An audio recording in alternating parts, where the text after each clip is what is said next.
الفاتحہ۔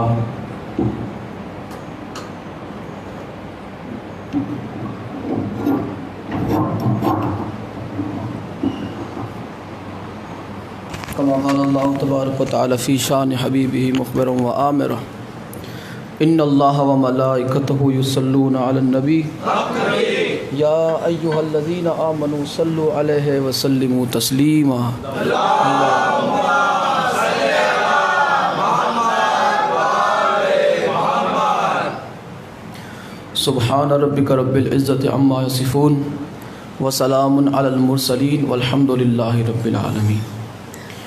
اعوذ باللہ السمیع العلیم من الشیطان اللعین الرجیم، بسم اللہ الرحمن الرحیم۔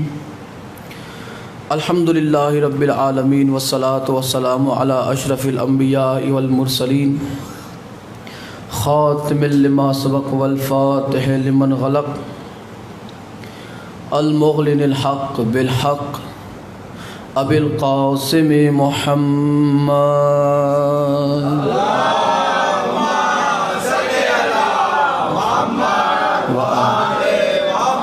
وأهل بيته الطيبين الطاهرين المعصومين المظلومين المنتجبين الذين أذهب الله عنهم الرجس وطهرهم تطهيرا۔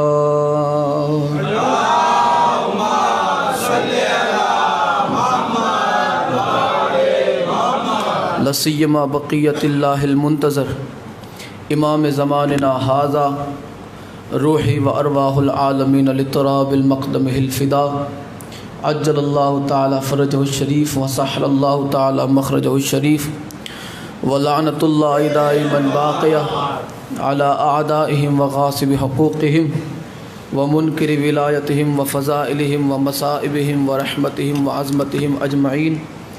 اما بعد، قال سبحانہ وتعالی فی کلامہ المجید، بسم اللہ الرحمن الرحیم، ومن یقتل مؤمنا متعمدا فجزاؤہ جہنم خالدا فیہا وغضب اللہ علیہ ولعنہ واعد له عذابا عظیما۔ وقال رسول اللہ صلی اللہ علیہ وآلہ وسلم، من سب علیا فقد سبنی۔ بلند تر صلوات۔ اللہم صل علی محمد۔ سارے مل کے دعا کرتے ہیں بارگاہ پروردگار میں، مولا بحق محمد و آل محمد جتنے بھی پریشان حال ہے ان کی پریشانیوں کو دور فرمائے۔ مولا اس ذکر پاک کے صدقے میں بحق محمد و آل محمد جتنے بھی مشکل میں گھرے ہیں، مشکل کشا کے صدقے میں ان کی مشکلوں کو دور فرمائے۔ مولا جتنے بھی بے اولاد ہے، علی اصغر علیہ السلام کی نالین پاک کی خاک کا صدقہ مولا انہیں اولاد نرینہ عطا فرمائے۔ مولا جتنے بیمار ہیں سید سجاد کے صدقے میں انہیں شفاء کاملہ و عاجلہ عطا فرمائے۔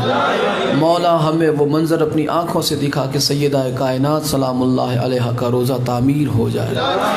یا مولا ہر علی ولی اللہ پڑھنے والے کی آنکھیں اس وقت تک موت کے لیے بند نہ ہو جب تک وہ اپنی آنکھوں سے کربلا معلیٰ کے دیدار نہ کر لیں۔ یا مولا امام زمانہ کی ظہور میں تعجیل فرما، یا مولا امام زمانہ کے ظہور میں جلدی فرما، یا مولا علی والوں کا بول بالا فرما، مولا کے دشمنوں کو نیست و نابود فرما۔ دعاؤں کی قبولیت کے لیے سہارا درود کا مل کے بآواز بلند صلوات بر محمد و آل محمد۔ اللہم صل علی محمد و آل محمد۔ سبحان ربک رب العزت عما یصفون وسلام علی المرسلین والحمد للہ رب العالمین۔ پچھلے 4 جمعہ سے مسلسل گفتگو ہو رہی ہے معاویہ ابن ابو سفیان لعنت اللہ تعالی علیہ قرآن کریم فرمان رسول اہل سنت علماء اور محدثین کی نظر میں۔ ہم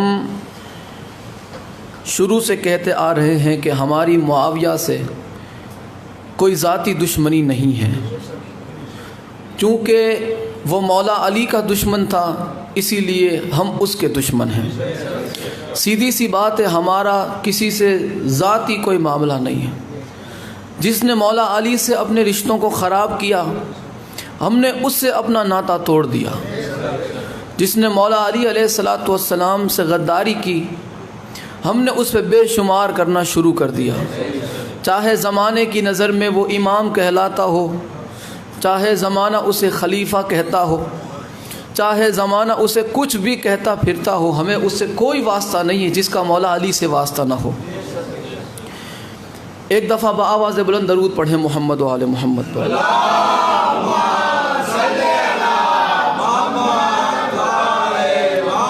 پھر بھی بآواز بلند پڑھیں درود محمد۔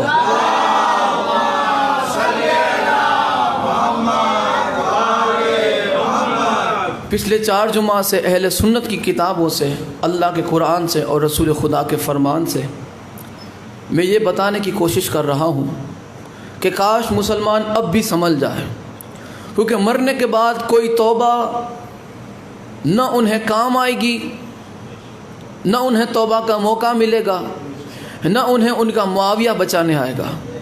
اگر قبر میں کسی کی حکومت اور سلطنت ہے، ہر ایک کنٹری کی الگ الگ کرنسی ہے، ہندوستان کی الگ ہے، پاکستان کی الگ ہے، امریکہ کی الگ ہے، عربستان کی الگ ہے۔ اللہ کی عزت کی قسم،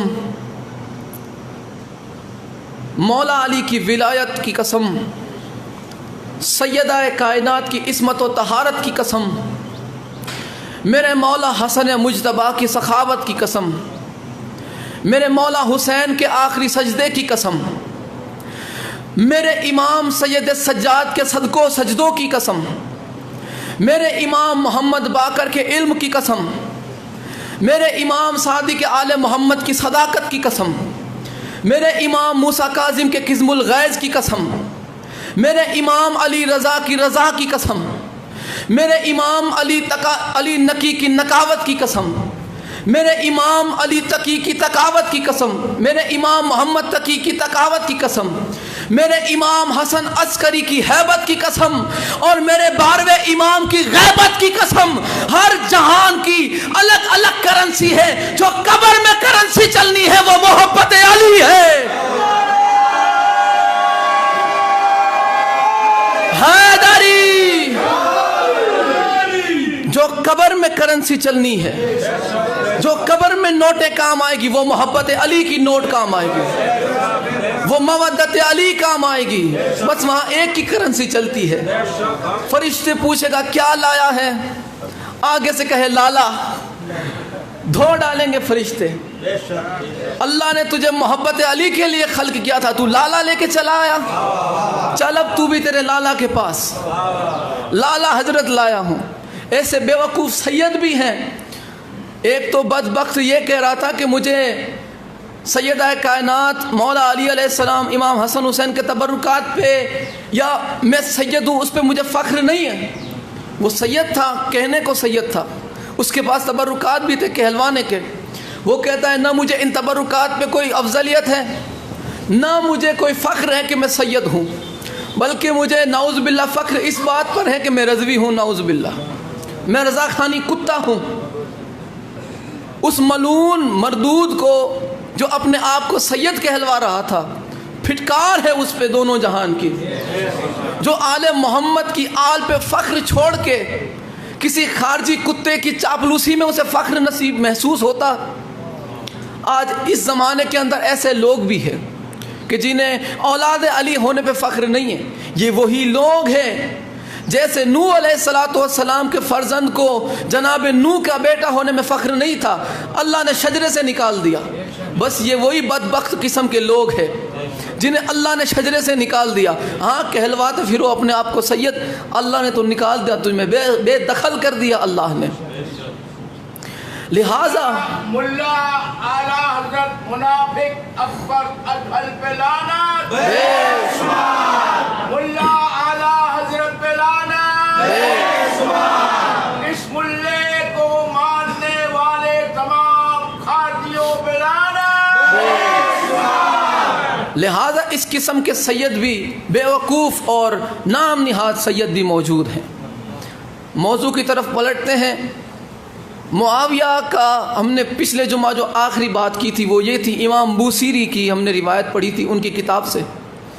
آپ سے پوچھا گیا معاویہ کے بارے میں تو آپ نے فرمایا کہ تم اس سے کوئی محبت کی امید رکھتے ہو اہل بیت سے، کہ وہ اہل بیت سے کوئی محبت کرے گا۔ اس کی ماں ہندا نے اسے دودھ ہی اسی لیے پلایا کہ وہ آل محمد کی مخالفت کرے۔ یہ امام بوصیری کا دیوان امام بوصیری سے میں نے حوالہ دیا تھا، یہ امام بوصیری کا قول تھا۔ اب آگے آئیے، معاویہ دین کو کیسے بدلتا تھا، اس کا رویہ کیسا تھا دین کے معاملے میں؟ کیا وہ سنت رسول پہ عمل کرنے والا تھا؟ کیا وہ قرآن کا پیروکار تھا؟ کیا وہ اپنے آپ کو مسلمان کہلوانے کے بھی لائق تھا؟ آج کل بڑے نعرے لگتے ہیں، علی معاویہ بھائی بھائی، علی معاویہ بھائی بھائی، آج یہ نعرے لگتے ہیں، ایک سٹیج پر یہی الفاظ لکھے ہوئے تھے، علی معاویہ بھائی بھائی۔ میں ایک بات کہوں کہ یہ دونوں برابر ہو کیسے سکتے ہیں؟ کیا کبھی بدھ اور جمعہ برابر ہو سکتے ہیں؟ کیوں؟ کیونکہ جمعہ سردار ہے، سید الایام ہے، سید ہے، اللہ جسے سید کہے، غیر سید اس کے برابر نہیں ہو سکتا۔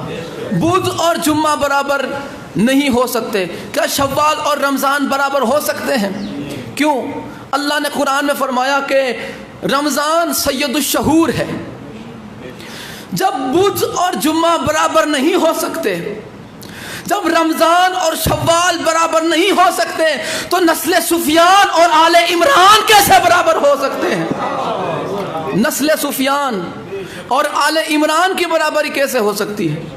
یہ دیکھو کتنا بے دین تھا معاویہ، اور اس کے چاپلوسی، اس کے پیچھے چلنے والے، اس کے تقلیدی، اندھے تقلیدی، اس کے مقلد اتنے اندھے تھے معاویہ کے پیچھے کہ یہ بدھ کے دن بھی جمعہ پڑھ لیا کرتے تھے۔ بدھ کے دن جمعہ کی نماز، کیا کبھی آپ نے تصور بھی کیا ایسا سوچنے کا کہ آپ اتوار کے دن کوئی جمعہ کی نماز پڑھنا شروع کر دے؟ اگر کوئی اس طرح کی حرکت کرے تو اسے کیا کہا جائے گا؟ یہ بدعتی ہے، یہ گمراہ ہے، دین کی جو بنیادیں ہیں اس میں یہ ٹھیس پہنچانے والا ہے، دین کو بدل کے لوگوں کے سامنے پیش کرنے والا ہے۔ معاویہ بدھ کے دن اس نے جمعہ پڑھائی۔ جب جنگ صفین کی طرف جا رہے تھے، وہ کہتا ہے خدا جب دین لیتا ہے تو عقلیں چھین لیتا ہے۔ ان کی عقلیں اتنی چھین چکی تھی کہ یہ مولا علی سے بغاوت کر کے جنگ کے لیے نکلے تھے، اور بہانہ حضرت عثمان کے قاتلوں کا بہانہ، وہ بھی آگے انشاءاللہ اگر آج موقع ملا تو وہ بھی بتاؤں گا میں، ہر چیز معاویہ کی پول کھول کے رکھ دوں گا۔ تو لہٰذا معاویہ نے بدھ کے دن جمعہ پڑھایا، اور کتاب کا حوالہ ملاحظہ فرمائیں۔ سب سے پہلے تاریخ مسعودی جلد 2 حصہ 3 صفحہ نمبر 57 دوسری ہے تذکرۃ الخواص، خاص لوگوں کا تذکرہ، اور صفحہ نمبر اس کا 107 ہے، اور اس کا جو باب ہے وہ باب ہے شہادت عمار ابن یاسر، کیونکہ تذکرۃ الخواص کے اندر جو ہے انہوں نے عنوان نہیں باندھے، جو کتاب کے شروع میں جو عنوان آتے ہیں کہ اس صفحے پر یہ ہے، اس صفحے پر یہ ہے، تذکرۃ الخواص کے اندر یہ عنوان نہیں باندھے گئے، اس لیے میں نے باب کا نام دے دیا۔ باب ہے شہادت عمار ابن یاسر۔ معاویہ کا بدھ کے دن جمعہ پڑھانا اور بیوقوفوں کا اس کے پیچھے جمعہ پڑھ بھی لینا، اس سے صاف ظاہر ہے کہ مولا علی علیہ السلام سے بغاوت کرنے والے کچھ اور ہو نہ ہو بے دین ضرور ہوا کرتے ہیں۔ اب آئیے ہم ذرا عبادت بھی پڑھ لیتے ہیں۔ تاریخ مسعودی، بدھ کے دن معاویہ نے جمعہ پڑھا دیا۔ اتنے تقلید میں اندھے تھے کہ ایک آدمی نے دعویٰ کر دیا صفین کے بعد، دعویٰ کیا کہ یہ اونٹنی میری ہے، اور وہ 50 لوگوں کو گواہ بنا کے لایا کہ یہ اونٹنی میری ہے، اور معاویہ نے فیصلہ کر دیا کہ یہ اونٹنی اسی کی ہے، حالانکہ اونٹنی اس کی نہیں تھی۔ جب اس نے فیصلہ معاویہ کے حق میں معاویہ نے جب اس کے جھوٹے کے حق میں فیصلہ کر دیا تو اس نے کہا کہ معاویہ اصل میں یہ اونٹنی نہیں بلکہ اونٹ ہے۔ معاویہ نے کہا اب جو فیصلہ ہو گیا وہ ہو گیا، بات ختم ہوئی، فیصلہ تیرے حق میں آ گیا، تو نے گواہ پیش کیے، چاہے وہ اونٹ ہو چاہے اونٹنی ہو، فیصلہ تیرے حق میں ہے، اونٹنی تیری ہے، چاہے وہ اونٹ ہی کیوں نہ ہو۔ یہ ختم ہوا۔ رات کو اب جس کی اصل میں اونٹنی تھی اسے بلایا گیا اور اس سے پوچھا کہ بتا وہ اونٹنی کتنی قیمت کی تھی؟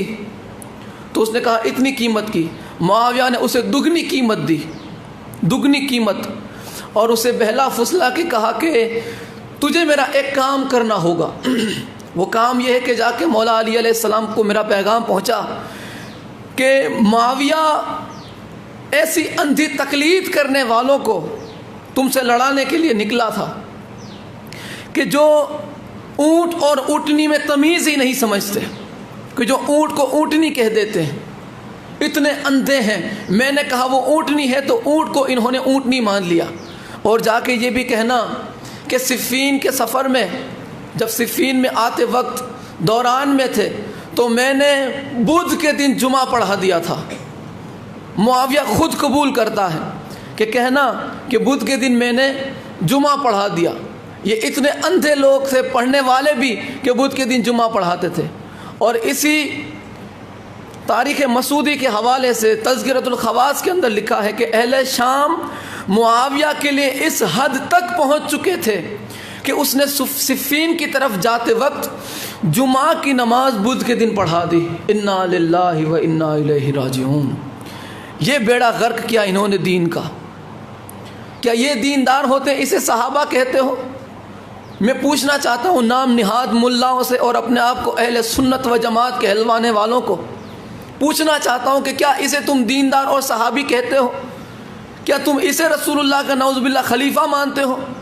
حالانکہ اس کا خلافت رسول سے دور دور تک کوئی واسطہ نہیں، مگر پھر بھی اندھوں کو جو بغض اہل بیت اندر بھرا ہوا ہے وہ سامنے تو آنا ہی ہے۔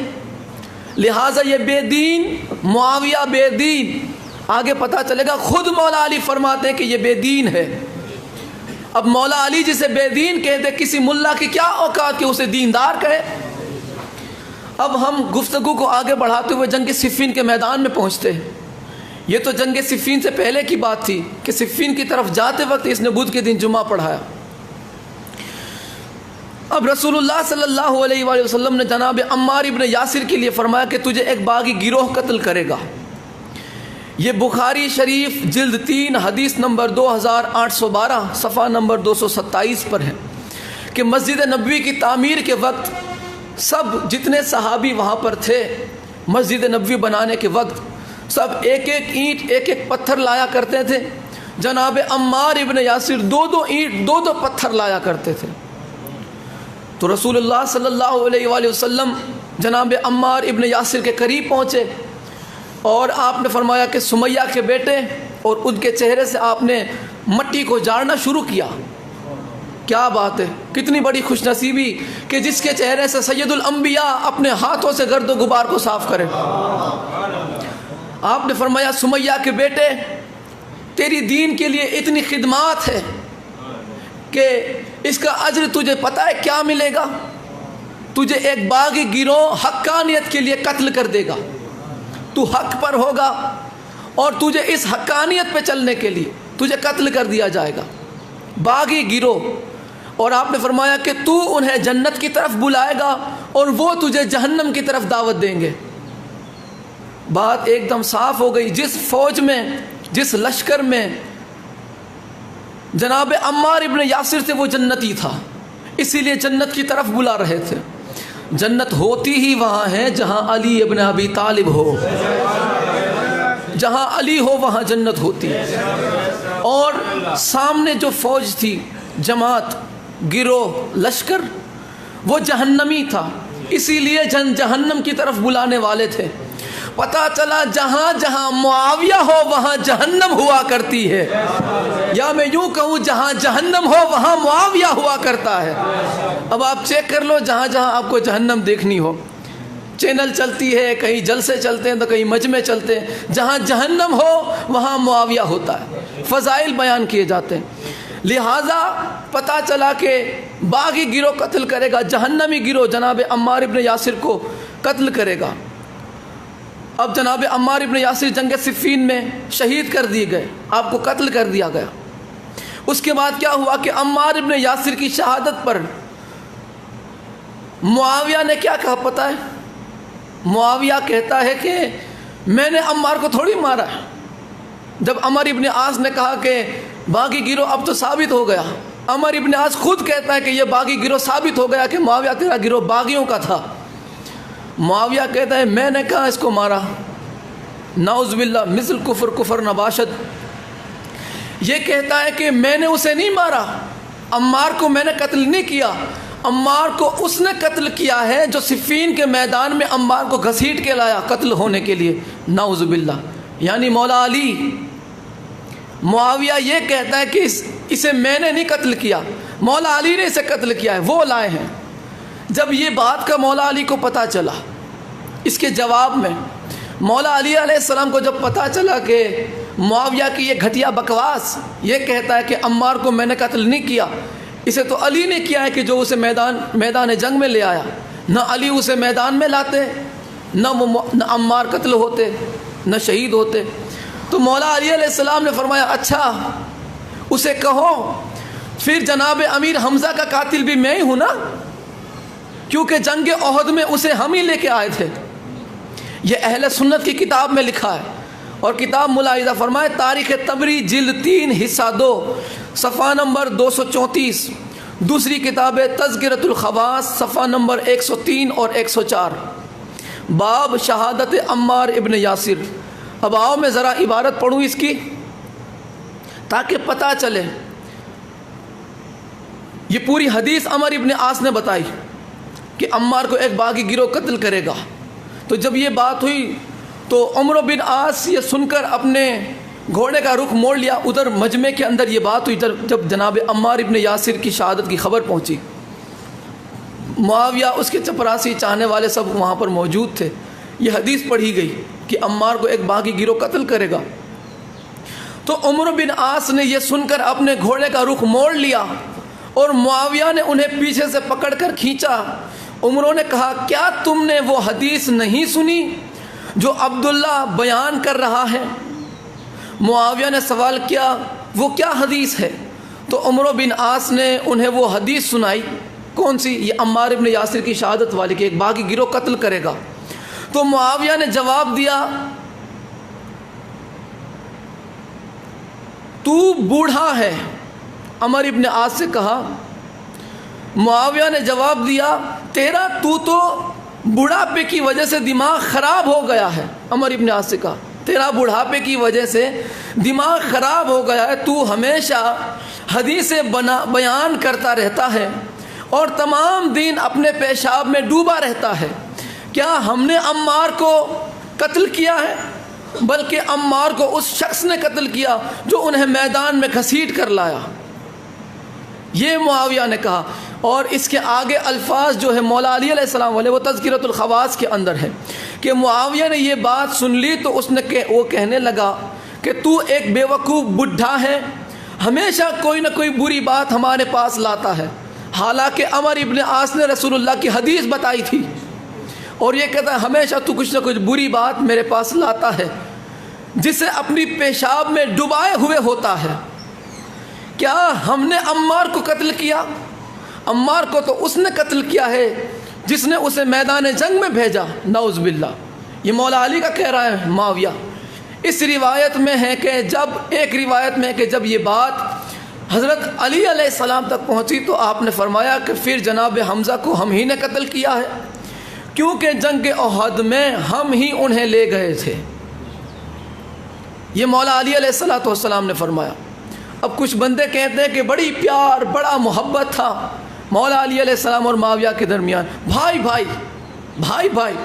پتہ کرو، اپنی کتابیں کبھی پڑھو تو پتہ چلے گا تمہیں کہ بنو امیہ کے اندر کتنا بغض تھا مولا علی علیہ السلام کے لیے۔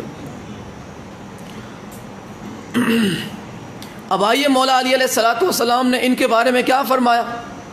مولا علی علیہ السلام نے جنگ صفین کے بعد خطبہ دیا اور آپ نے فرمایا کہ معاویہ، عمر ابن عاص وغیرہ کے بارے میں کہ وہ لوگ بے دین ہیں اور قرآن کے مخالف چلنے والے ہیں، جسے مولا علی بے دین کہے، بتاؤ کیا وہ مسلمان ہے جسے علی حیدر کرار، جسے کل ایمان دین سے بے دخل کر دے؟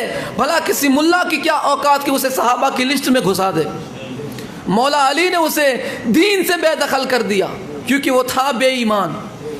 کل ایمان کی زبان یعنی بولتا قرآن، بولتے قرآن سے قرآن ہی نکلتا ہے۔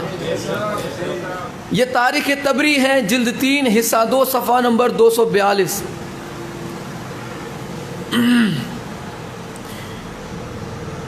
جسے مولا علی علیہ السلام بے دین کہے، اسے 14ویں صدی کے ملاؤں کی کیا اوقات کہ صحابی اور دیندار کہے؟ اور ذرا مجھے یہ بھی بتاؤ کہ قرآن کی بے حرمتی کرنے والا بھلا کب مسلمان رہتا ہے؟ کیا قرآن کی بے حرمتی کرنے والا مسلمان ہے؟ جب قرآن کی ایک آیت کا بھی منکر ہو تو وہ اسلام سے باہر ہو جاتا ہے، اور جو پورے قرآن کی بے حرمتی کرتے ہوئے اسے نیزے پہ بلند کرے، بھلا وہ صحابی کیسے ہو سکتا ہے؟ سوال تو بنتا ہے، سوال تو پوچھ سکتے ہیں نا، تو یہ سوال کا جواب کیوں نہیں دیتے کوئی مولوی؟ قرآن کو نیزوں پہ لگانا۔ اب آؤ، مولا علی علیہ السلام نے جنگ صفین کے بعد جو خطبہ دیا، کیا فرماتے ہیں مولا علی ان بدبختوں کے بارے میں کہ ابو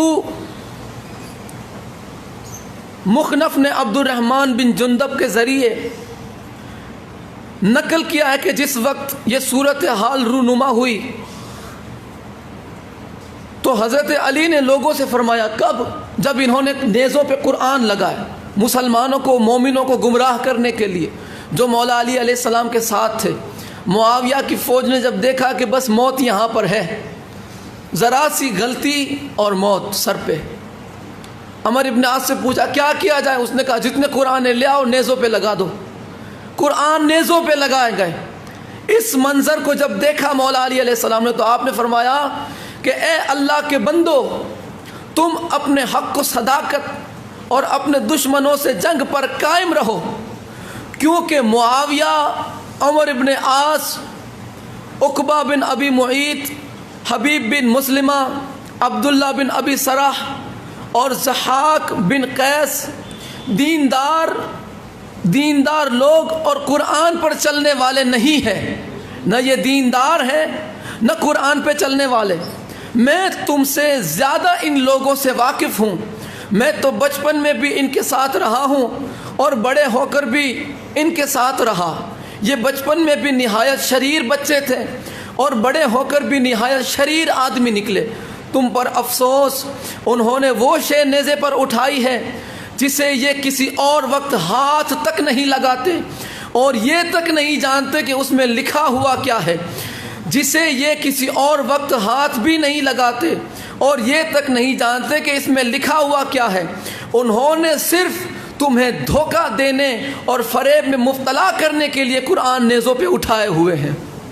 یہ مولا علی علیہ السلام کا خطبہ تھا۔ مولا علی علیہ السلام کے اس خطبے کے باوجود بھی کئی لوگ مولا علی علیہ السلام کی فوج سے نکل گئے معاویہ کے تلوے چاٹنے کے لیے، جسے خارجی کہا گیا، خوارج، خروج کرنے والے، مولا علی کی فوج سے نکل جانے والے خوارج، خارجی، نکل جانے والے، حق کو چھوڑ کے باطل کے اندر گھس جانے والے، جنت سے نکل کے جہنم میں چلے جانے والے، صداقت کو چھوڑ کے جھوٹوں کے ساتھ ہو جانے والے، اسے کہتے خارجی، اسے کہتے خوارج۔ یہ تھے جو اب تک مولا علی کے ساتھ تھے، دین سے نکل گئے، بے دین ہو گئے، کل ایمان کو چھوڑ کے دین کے دشمنوں سے جا کے ہاتھ ملا لیا۔ اب ان کے بارے میں آؤ کیا فرماتے ہیں رسول خدا صلی اللہ علیہ وآلہ وسلم۔ میں اس سے پہلے ایک بات آپ کو بتانا چاہتا ہوں۔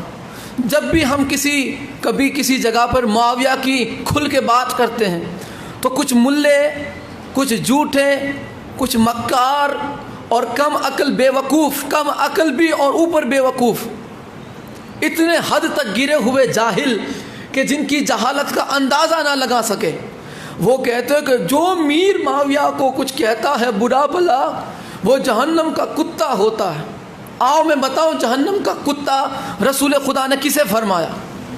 یہ کہتے ہیں جو معاویہ کو برا کہے وہ جہنم کے کتوں میں سے کتا ہے، رسول خدا نے فرمایا۔ آؤ میں حقیقت بتاؤں کہ رسول خدا نے کسے جہنم کا کتا کہا ہے، اور آخر میں کون جہنم کا کتا ثابت ہوتا ہے۔ اب اگر تمہارے باپ میں جرت ہے تو معاویہ کو جہنم سے نکال کے دکھا۔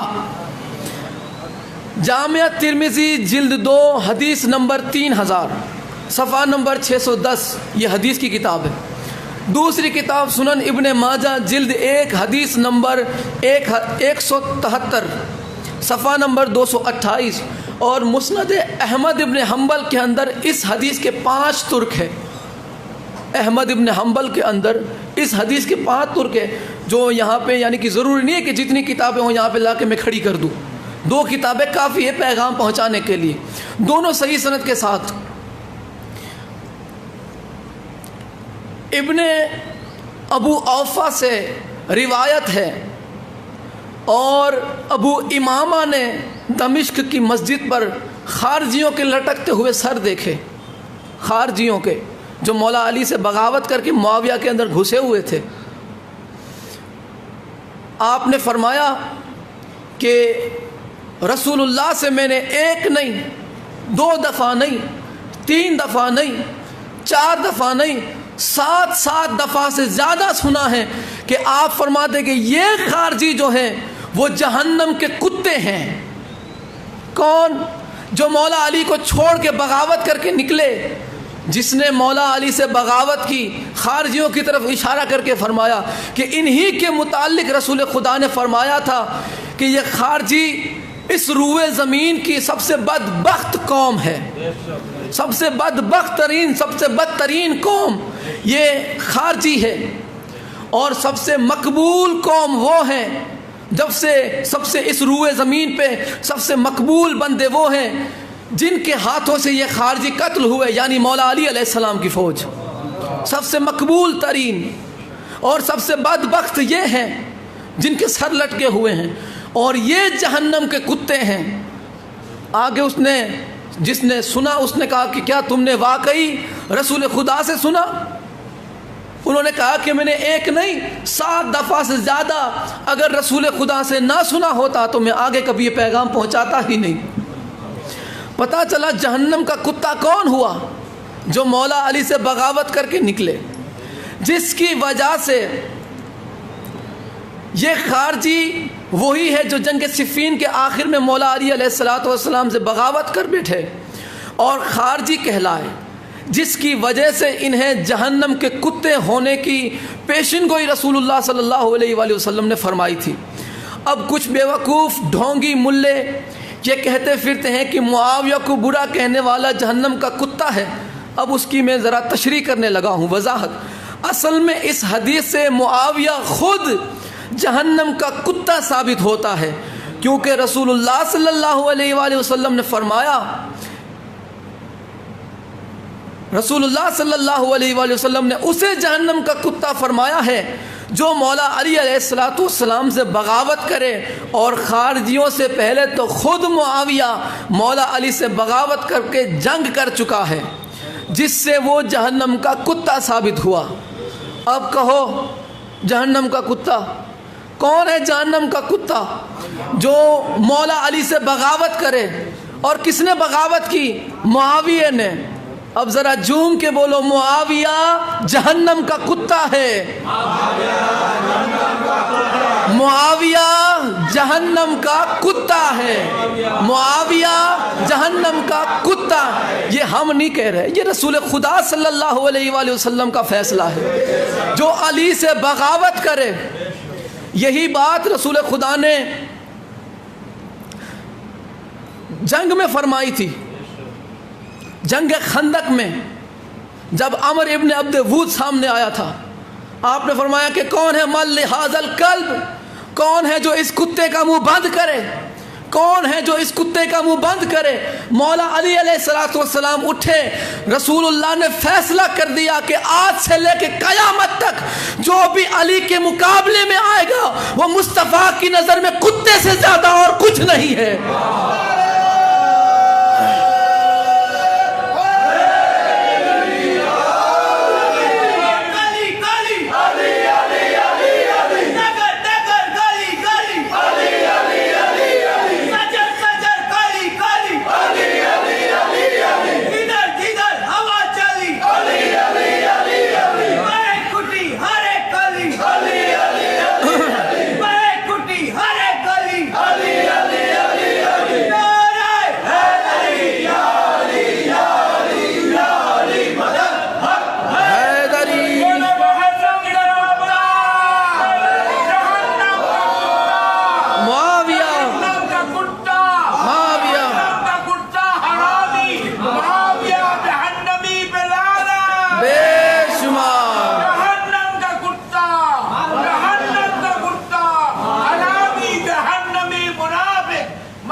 ذرا ان کتابوں پہ بھی فتویٰ لگانے کی کوئی جرت کرے؟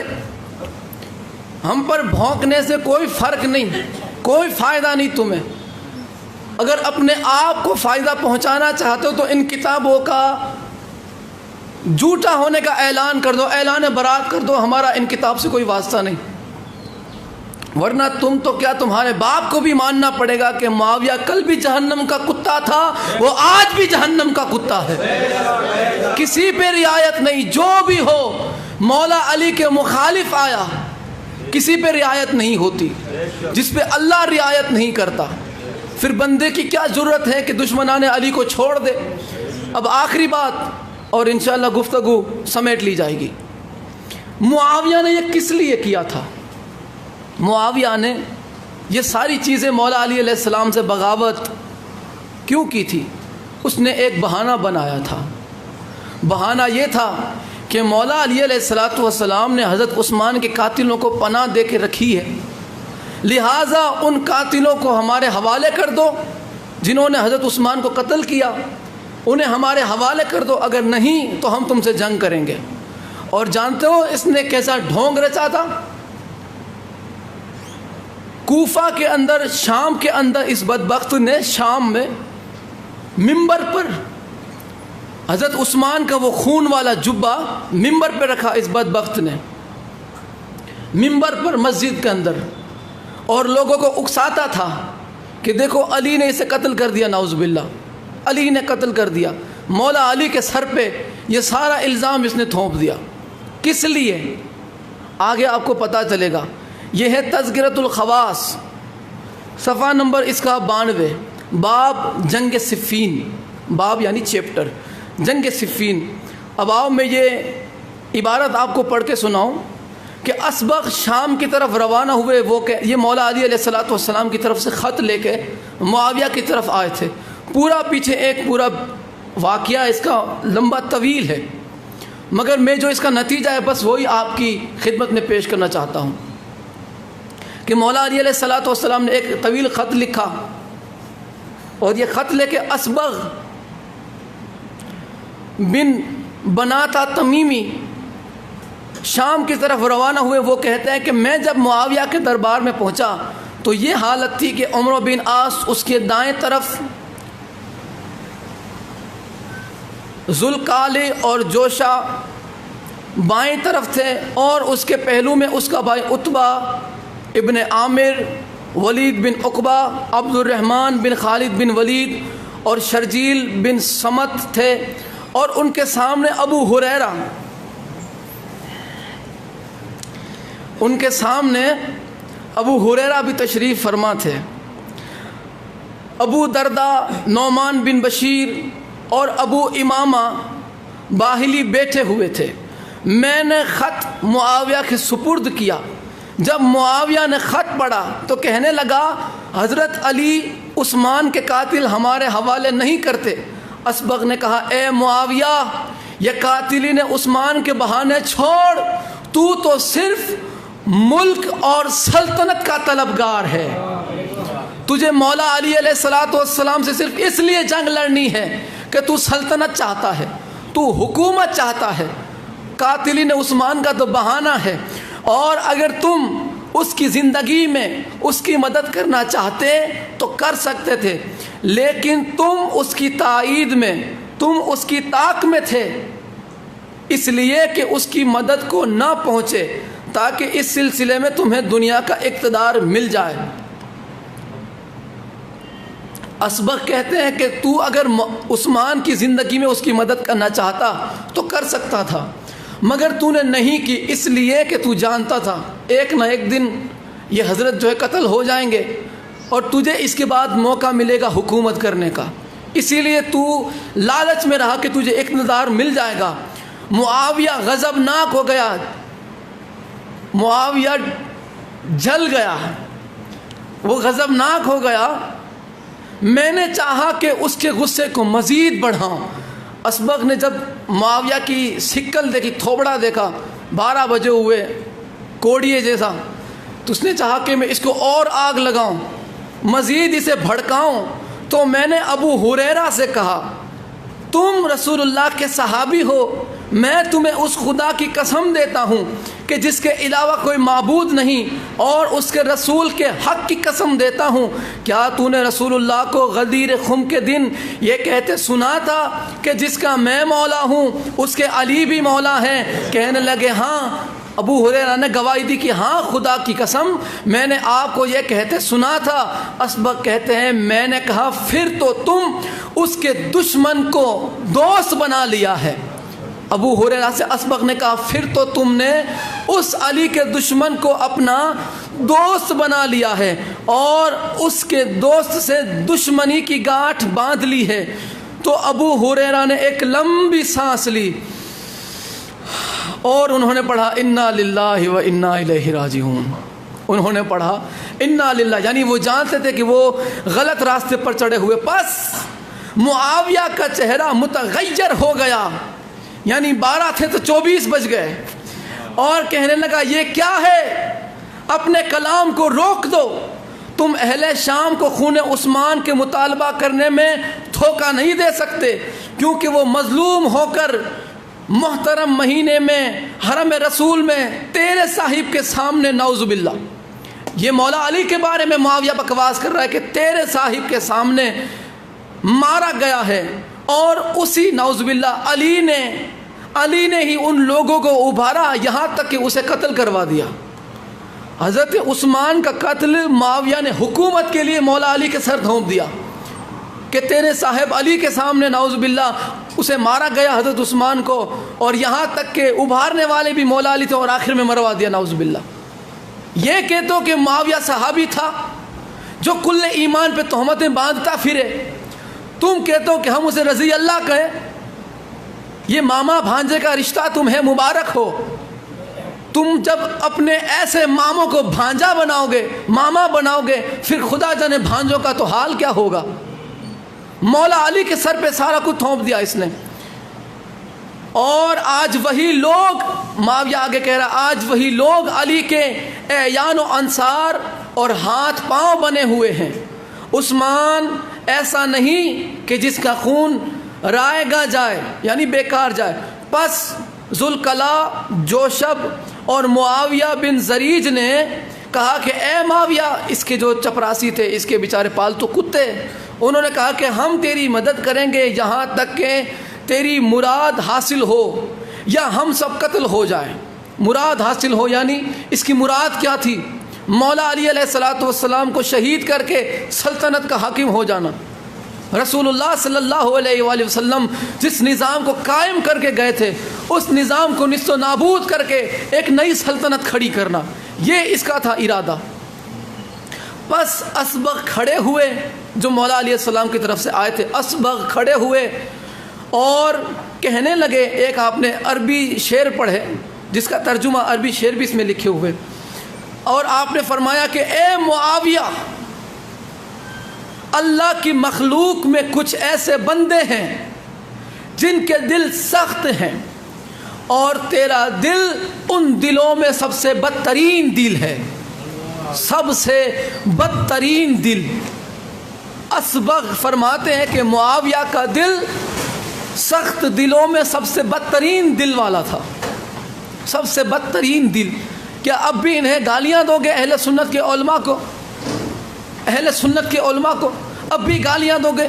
اچھی بات ہے، شروع کر دو، شروع کر دو بسم اللہ کہہ کے، کیونکہ تم ہر اس کو خارجی، رافضی اور گمراہ، بدعتی، بد مذہب، دیوبندی، وہابی، چکڑالوی، پھکڑالوی، پتہ نہیں کیا کیا اسے ٹائٹل دے کے گھومتے ہو۔ جو حب علی میں کھل کے بات کرے اور معاویہ کی کھلم کھلی پول کھول دے، تم اسے گالیاں دینے لگ جاتے ہو، اسے رافضی، خارجی کے ٹائٹل دینے لگ جاتے ہو۔ کبھی اپنے گریبان میں جھانک کر دیکھا ہے کہ تمہارے بڑے بزرگ کیا گل کھلا کے گئے ہیں؟ ہماری، میں شروع میں بھی میں نے کہا تھا، میں اب بھی کہتا ہوں، معاویہ سے ہماری کوئی ذاتی دشمنی نہیں، بس اسی لیے ہم اس پہ بے شمار کرتے ہیں کیونکہ یہ مولا علی علیہ السلام کا دشمن تھا۔ مولا کے دشمنوں پہ کل بھی لعنت بے شمار تھی، مولا کے دشمنوں پہ آج بھی لعنت بے شمار ہے۔ کما قال اللہ تبارک و تعالی فی شان حبیبہ مخبرا و آمرا ان اللہ و ملائکتہ یصلون علی النبی یا ایھا الذین آمنوا صلوا علیہ وسلموا تسلیما۔ اللہم صلی وآل محمد۔ سبحان ربک رب العزت عما یصفون وسلام علی المرسلین والحمد للہ رب العالمین۔ بلند تر صلوات۔